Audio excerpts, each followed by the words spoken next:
आई लोग रोलन के गाना सुनाओ तनी आ सुनी लोगी।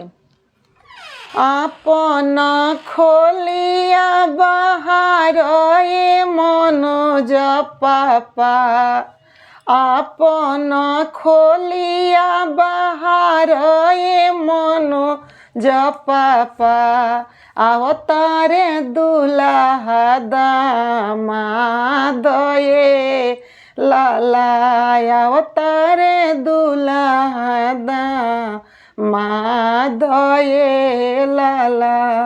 आपन खोलिया बाहर ए आपन चाचा, आपन खोलिया बाहर ए आपन चाचा, अवतारे दुल्हा दामाद ए लाला, अवतारे दुल्हा दामाद ए लाला।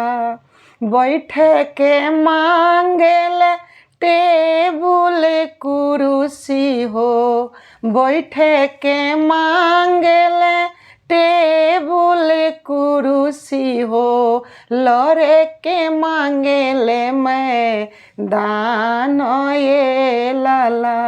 खाए के मांगेले पूरी मिठाई हो, खाए के मांगेले पूरी मिठाई हो, कचरे के मांगस बीरा पान ए लाला, कचरे के मांगस बीरा पान ए लाला।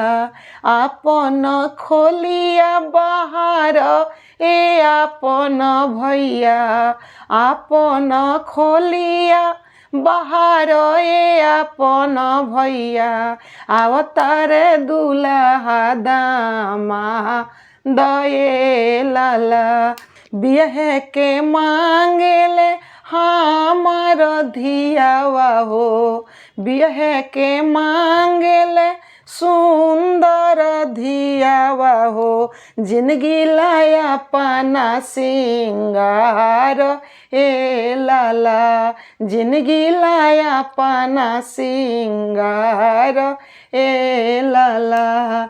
आपन खोलिया बाहर ए कौन पापा, आपन खोलिया बाहर ए आपन भैया, अवतारे दुल्हा दामाद ए लाला। बैठे के मांगेले टेबुल कुर्सी हो, बैठे के मांगेले टेबुल कुर्सी हो, लड़े के मांगेले मैं दान ए लाला, लड़े के मांगेले मैं दान ए लाला।